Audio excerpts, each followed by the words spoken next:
দেশের খবরে আপনাদের স্বাগত, সঙ্গে রয়েছে আমি শুভ্র। শুরুতে দেখে নেব হেডলাইন্স। মোটা ভাই সব পারেন, নাম না করে অমিত শাহকে নিশানা মমতার। আসল চক্রী পালিয়ে গেছেন, মালদায় বললেন তৃণমূল নেত্রীর। রাত জেগে বুথ পাহারা দেওয়ার পরামর্শ গ্রামের মহিলাদেরও।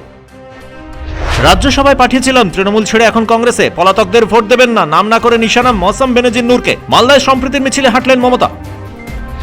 মোথাবাড়ি কাণ্ডের তদন্তে এনআইএ, রাতভর জিজ্ঞাসাবাদ। বিচারাধীনদের তথ্য পরীক্ষা এবার বেসরকারি হোটেলে, বিচারকদের কড়া নিরাপত্তা কেন্দ্রীয় বাহিনীর।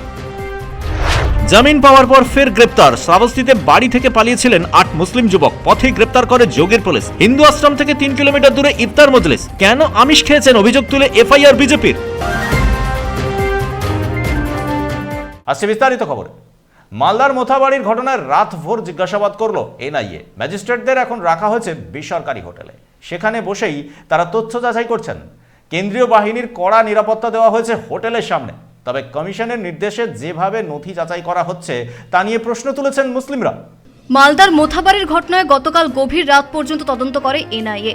সেদিনের ঘটনার পর বিডিও অফিসে সিসিটিভি ফুটেজ খতিয়ে দেখা হয়। উস্কানি দেওয়া হয়েছে কিনা তা জানতে চান এনআইএ কর্মীরা। ডেকে পাঠানো হয় বিচারকদের গাড়ির চালককে। যে পাইলট কারে করে এই বিচারকদের উদ্ধার করা হয়েছিল, সেই গাড়ির চালককে ডেকে জিজ্ঞাসাবাদ করা হয়।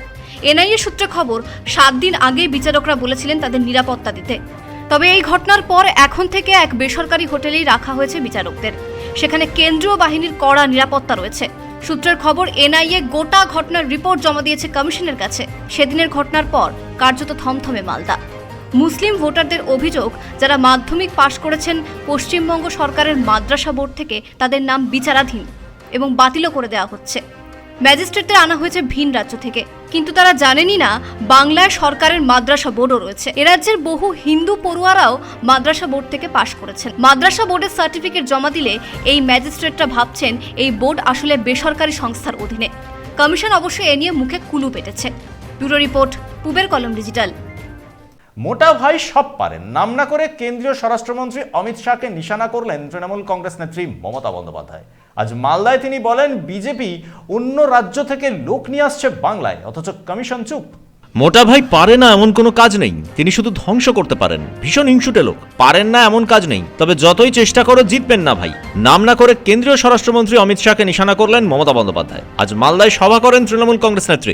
ও মোটা ভাই, যতই সন্ত্রাস করো ভাই, যতই কুচ্ছা করো ভাই, সবার বাড়িতে ইলেকশনের আগে যতই ইডি করো ভাই অনৈতিক, যতই সিবিআই করো ভাই, যতই পুলিশ দিয়ে অত্যাচার করে ভাই, জেনে রেখে দিও বাইরের লোক দিয়ে টাকা আমদানি করছো, গুন্ডা আমদানি করছো, মানি লন্ডারিং করছো, ডাক করছো আমদানি, বাংলার বদনাম করে দিয়ে।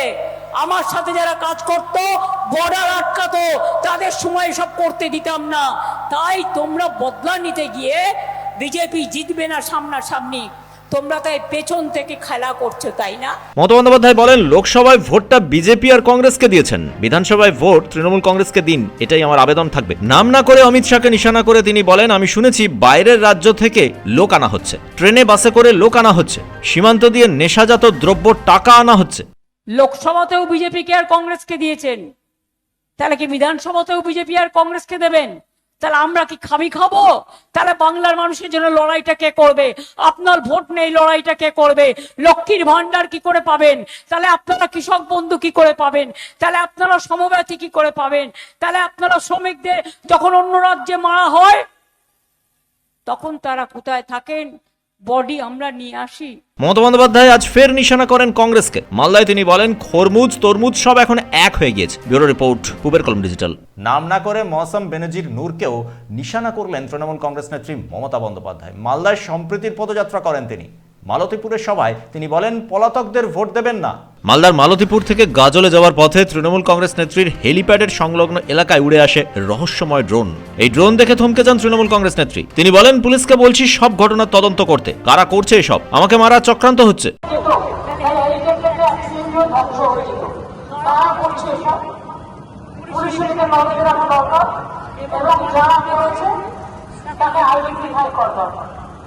এই ড্রোন ওড়ার পর তৃণমূল কংগ্রেসের তরফে বলা হয় নেত্রীর প্রাণ সংশয় হতে পারে এমন কাজই করা হচ্ছে। তবে এদিন মালতীপুরের কংগ্রেস প্রার্থী মৌসম বেনজির নূরকে নিশানা করে তিনি বলেন, অনেক দিন আমাদের সঙ্গে ছিলেন, এখন অন্য দলে চলে গিয়েছেন, পলাতকদের ক্ষমা করবেন না। বাংলার বাইরে বেরোলেই রাজস্থানে অত্যাচার, ব্যাঙ্গালোরে কংগ্রেস রাজ্যে অনেক পরিযায়ী শ্রমিককে বাংলা ভাষায় কথা বলার জন্য যেমন বিজেপি রাজ্যে অত্যাচার করা হয়েছে, ব্যাঙ্গালোরে কংগ্রেস রাজ্যেও করা হয়েছে।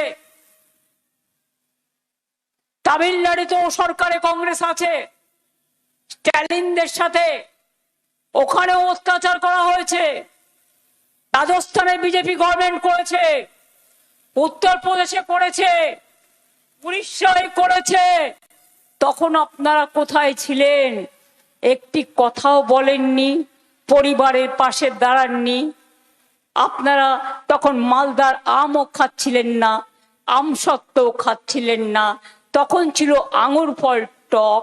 আর এখন হয়ে গেছে আপনাকে একবার এমপি করলাম, আপনাকে জেতালাম রাজ্যসভায়, ভোটে লড়ে নয়, আপার হাউস এমএলএদের ভোটে ইলেক্টেড হলো।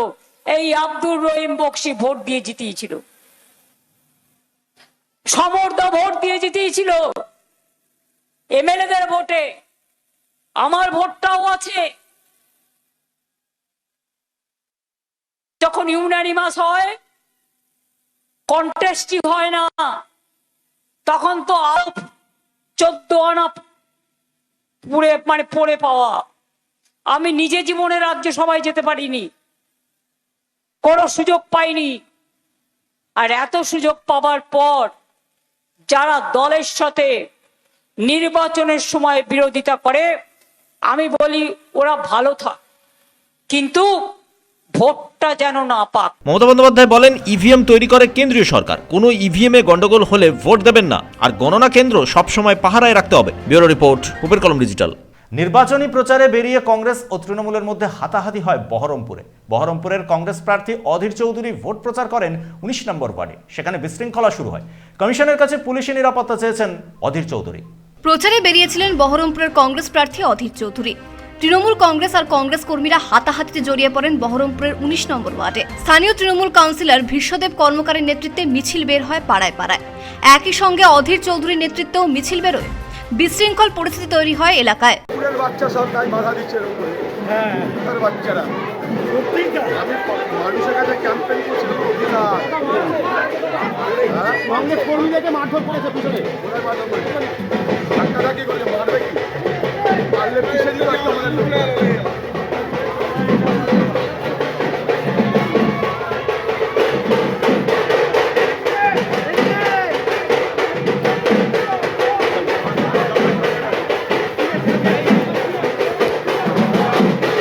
অধীর চৌধুরী নিরাপত্তার দাবিতে কমিশনের দ্বারস্থ হয় কংগ্রেস। পর্যাপ্ত পুলিশি নিরাপত্তার দাবি করে তারা। এদিন ফারাক্কা কেন্দ্র থেকে কংগ্রেসের প্রার্থী হিসেবে মনোনয়নপত্র জমা দিলেন বিদায়ী তৃণমূল বিধায়ক মনিরুল ইসলাম। এবারও তৃণমূল তাকে প্রার্থী করেনি। ফারাক্কার প্রার্থী হিসেবে মেহতাব শেখের নাম ঘোষণা করেছে কংগ্রেস, কিন্তু বিচারাধীন থাকার জন্য তার নাম বাদ পড়েছে। মেহতাব ইতিমধ্যে হাইকোর্ট ও সুপ্রিম কোর্টের দ্বারস্থ হয়েছেন। ব্যুরো রিপোর্ট, পুবের কলম ডিজিটাল। নির্বাচনী ইস্তেহার প্রকাশ করলো বামেরা। বামফ্রন্ট চেয়ারম্যান বিমান বসু ইস্তেহার প্রকাশ করে বলেছেন, বামেরা ক্ষমতা এলে স্বচ্ছতার সঙ্গে চাকরির পরীক্ষা নেওয়া হবে। যারা আয়কর দাতা নন তাদের 100 ইউনিট পর্যন্ত বিদ্যুৎ ফ্রি দেওয়া হবে। প্রবীণদের জন্য 6000 টাকা করে বার্ধক্য ভাতা দেওয়া হবে। ইফতার মজলিসের আয়োজন করা হয়েছিল হিন্দু আশ্রম থেকে 3 কিলোমিটার দূরে। কেন সেখানে আমিষ খাবার খাওয়া হয়েছে তা নিয়ে প্রশ্ন তুলে এফআইআর দায়ের হয় উত্তরপ্রদেশের 8 মুসলিম যুবকের বিরুদ্ধে। সেদিনই তাদের গ্রেপ্তার করে পুলিশ। দুদিন আগে তারা জামিনে মুক্তি পান। গতকাল তারা বাড়ি থেকে পালিয়ে যাচ্ছিলেন আতঙ্কে। ফের তাদের গ্রেপ্তার করে পুলিশ। জেল থেকে মুক্তি পাওয়ার পর বাড়ি থেকে পালিয়েছিলেন 8 জনই। পুলিশ ফের গ্রেপ্তার করতে পারে এই আশঙ্কা করেছিলেন তারা। এক বিজেপি নেতা অভিযোগ করায় রাস্তা থেকে তাদের গ্রেপ্তার করে পুলিশ। 8 জনই মুসলিম। রমজানের সময় উত্তরপ্রদেশ ও নেপাল সীমান্ত লাগোয়া এক আশ্রমের মাঠে বসে তারা ইফতার করছিলেন। এই অপরাধে তাদের গ্রেপ্তার করে পুলিশ। সেদিন বিজেপি নেতারা বলেছিলেন আশ্রমের মাঠে বসে মাংস খেয়েছেন এই 8 জনই। যদিও স্থানীয় মানুষ জানিয়েছে শ্রাবস্তী আশ্রম থেকে 3 কিলোমিটার দূরে এক ফাঁকা মাঠে বসে তারা ইফতার করছিলেন, কিন্তু সে কথা শোনেনি পুলিশ। এমনকি যে ছবি প্রকাশ্যে এসেছে সেখানে দেখা গেছে আশ্রমের মাঠেই ছিলেন না এই 8 মুসলিম যুবক। তা সত্ত্বেও তাদের গ্রেপ্তার করা হয়। বিচারক জামিন দেওয়ার পর বাড়ি ফিরে যান তারা। তারপরও আতঙ্কে বাড়ি ছাড়েন। পথেই তাদের গ্রেপ্তার করে যোগীর পুলিশ। ব্যুরো রিপোর্ট, পুবের কলম ডিজিটাল। অভিনেতা রাহুল অরুণোদয় বন্দ্যোপাধ্যায়ের আকস্মিক মৃত্যুর ঘটনায় কলকাতার রিজেন্ট পার্ক থানায় এফআইআর দায়ের করলেন তার স্ত্রী প্রিয়াঙ্কা সরকার। আর্টিস্ট ফোরামের সদস্যরা ভারতীয় ন্যায় সংহিতার 3টি ধারায় মামলা দায়ের করেছেন। দেশের খবর আজ এ পর্যন্তই। চোখ রাখুন পূবের কলম ডিজিটালে। আমাদের চ্যানেল সাবস্ক্রাইব করুন, অবশ্যই বেল আইকন প্রেস করতে ভুলবেন না।